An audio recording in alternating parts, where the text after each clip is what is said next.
Group captain UK Debnath हमारे साथ मौजूद हैं, डिफेंस एक्सपर्ट हैं। देवनाथ साहब, मैं आपकी तरफ आने की कोशिश करूंगा, धीरे सीधे सीधे मैं आपसे ये समझने की कोशिश करूंगा। हालांकि देखिए, दहशतगर्दों का कोई एक तरीका नहीं होता, वो कभी आर्मी पे हमला करते हैं, कभी आम निहत्ते आदमियों पे हमला करते हैं और कभी डिफेंस गार्ड पे हमला करते हैं। क्या लगता है कि ये इसका अंत कब हो पाएगा, क्योंकि जम्मू कश्मीर में हालात अब नॉर्मल होते जा रहे हैं? पिछले कुछ सालों में जम्मू कश्मीर में हालात जो हैं काफी सुधर गए हैं। खासतौर से 2019 में जब धारा 370 को हटाया गया था, उसके बाद से सिक्योरिटी फोर्सेस को एक के बाद एक काफी सारी कामयाबी मिलती रही हैं। अभी जो अंदाजा लगाया जा रहा है कि दहशतगर्दों को, जिनके आका पाकिस्तान में बैठे हुए हैं, उनको ऐसा लग रहा है कि अब कश्मीर में पीर पंजाल की ऊंचाइयों पर बर्फ गिरने वाली है और शायद या नीलम घाटी है, किशनगंगा नदी है, उस तरफ भी बर्फ गिरने के बाद आवाजाही में बहुत दिक्कत होगी, बॉर्डर क्रॉस करने में बहुत दिक्कत होगी। इसलिए कश्मीर के अंदर दहशतगर्दी फैलाने के लिए पाकिस्तान से जो इनके आका हैं, चाहे वो ISI हो या पाकिस्तान की आर्मी के एजेंट्स हो, बॉर्डर एक्शन टीम हो, वो लगातार दहशतगर्दों को पाकिस्तान से भारत के अंदर पुश कर रहे हैं। एक और चीज है कि जब से भारत सरकार ने विलेज डिफेंस कमिटीज बना ली हैं, विलेज डिफेंस गार्ड्स को तैनात कर दिया है, उनको कुछ हथियार भी दे दिए हैं और कुछ ट्रेनिंग भी दे दी है, तब से ये देखा जा रहा है कि गांव के लोगों का जो मनोबल है वो काफी बढ़ गया है। अब गांव के लोग बड़े आसानी से विलेज डिफेंस गार्ड के साथ अपने गांव की हिफाजत कर रहे हैं। मेरा अंदाजा ये है कि इसीलिए पाकिस्तान से इन दहशतगर्दों को, इनके जो स्लीपर सेल हैं, अंडरग्राउंड वर्कर हैं, उनको जरूर कोई हुक्म आया है कि विलेज डिफेंस, गांव में जाकर जो विलेज डिफेंस गार्ड्स हैं उनको अपहरण करो, उनकी हत्या करो, ताकि लोग VDC को ना ज्वाइन करें और लोग विलेज डिफेंस कमिटीज को दूर रखने की सोचें। लेकिन पाकिस्तान को और इन दहशतगर्दों के आकाओं को समझना पड़ेगा कि अब कश्मीर की जो आम आवाम है, हर 100 में से 99 कश्मीरी जो है वो भारत के साथ रहना चाहता है, क्योंकि वो देख रहा है कि अगर वो भारत के साथ रहता है तो उसकी उन्नति हो रही है, प्रगति हो रही है, वहां पर पीसफुल प्रोसेस चालू हो गया है। अभी हाल ही में जब वहां पे इलेक्शन कराए गए, पहले लोकसभा के और बाद में अभी असेंबली के, जिसमें कि उमर अब्दुल्ला साहिबान चीफ मिनिस्टर बने। हाँ, कुछ छोटी छोटी एडमिनिस्ट्रेटिव इंप्रूवमेंट्स की जरूरत है, क्योंकि यूनियन टेरिटरी है तो काफी हद तक जो सिक्योरिटी अपरेटस है वो अभी तक चीफ मिनिस्टर साहब के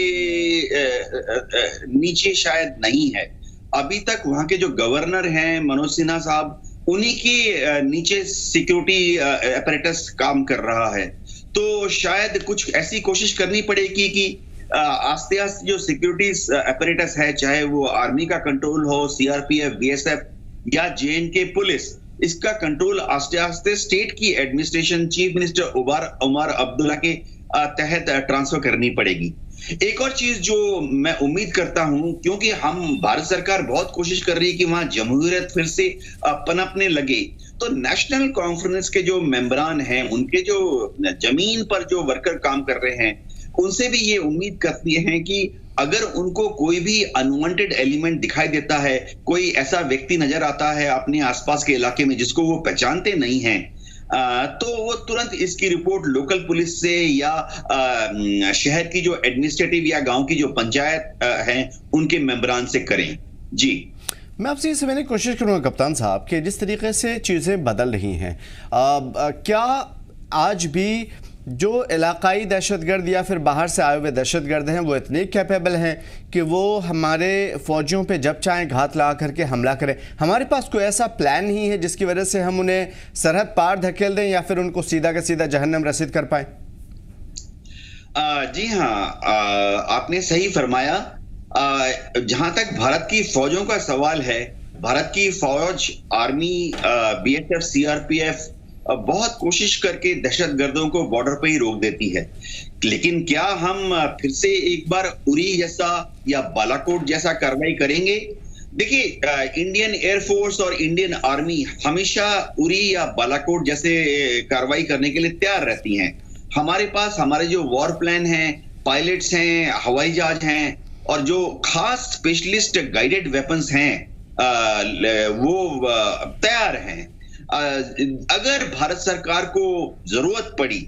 नेशनल सिक्योरिटी एडवाइजर हैं, होम मिनिस्ट्री है, डिफेंस मिनिस्ट्री है, अगर भारत सरकार को और भारत की जनता को लगे कि एक बार फिर से बालाकोट जैसी एयर स्ट्राइक करनी चाहिए, या उरी की तरह से हमारे जो कमांडोज हैं, पैरा कमांडोज हैं, वो घर में घुस के उनको मारें, ये कार्रवाई को हम बहुत आसानी से अंजाम दे सकते हैं। लेकिन फिलहाल भारत सरकार अपनी मैच्योरिटी दिखाते हुए, ठीक बड़प्पन नहीं बोलूंगा, लेकिन देखिए भारत ऐसा मुल्क है जो अपने आसपास के सारे छोटे मुल्क जो हैं उनके साथ चलना चाहता है। तो फिलहाल आज की तारीख में हम कोई ऐसी हरकत नहीं करना चाहते जिससे कि पाकिस्तान दुनिया भर में दूसरे देशों के सामने या यूनाइटेड नेशन में फिर से रोते रोते भारत विरोधी बयान देना शुरू कर दे। जी बिल्कुल, गिड़गिड़ाता फिरे भारत भी नहीं चाहता, और जाहिर है कि ये चीज़ें भारत काफ़ी सोच समझ करके जो है इन तमाम चीज़ों पे कदम बढ़ाता है। मैं आपसे कप्तान साहब ये समझने की कोशिश करूँगा, जिस तरह की चीज़ें चल रही है पहले के मुकाबले में, क्या आज वाकई दहशतगर्दी मिलिटेंसी ज़्यादा बढ़ी है? क्योंकि हम जम्मू के इलाके में भी ज़्यादा चीज़ें देख रहे हैं। देखिए, ये दहशतगर्दी एक ऐसी चीज है जो कि हमेशा बढ़ती है और कम होती है। इसका सबसे बड़ा कारण है कि भारत सरकार और खासतौर से होम मिनिस्ट्री जो है बहुत कोशिश कर रही है कि कश्मीर से आस्ते आस्ते फौजों को, पैरामिलिट्री फोर्सेस को,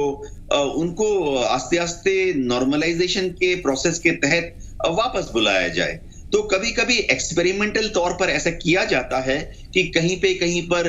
या तो फौज को या बीएसएफ को या सीआरपीएफ की या तो नफरी कम कर दी जाती है, या उनको आदेश दिए जाते हैं कि वो अपनी सख्ती को थोड़ा कम कर दें। देखिए, भारत सरकार, हम डेमोक्रेसी हैं, हम समझते हैं कि फौज की या सिक्योरिटी अपरेटस की कार्रवाई से जो आम शहरी है जो कि हिंदुस्तान के साथ रहना चाहते हैं, चाहे वो कश्मीर के शहर में हो या कश्मीर के गांव में हो, आम जो कश्मीरी हैं, औरतें हैं, बूढ़े हैं, बच्चे हैं, उनको तकलीफ ना पहुंचे। तो इसीलिए बीच बीच में फौज को और सिक्योरिटी फोर्सेस को, जेएनके पुलिस को भी ऐसे थोड़ा गाइड किया जाता है कि आप गांव में घुस घुस कर छोटी छोटी इंटेलिजेंस मिलने पर ही कॉर्डन एंड सर्च मत कीजिए, क्योंकि जितनी ज्यादा आप कॉर्डन एंड सर्च करेंगे उससे दहशतगर्द तो कभी कभी एक आध पकड़ा जाता है, लेकिन गांव के लोगों को काफी दिक्कत होती है, औरतों को और बुजुर्गों को बहुत दिक्कत होती है, बच्चे डर जाते हैं।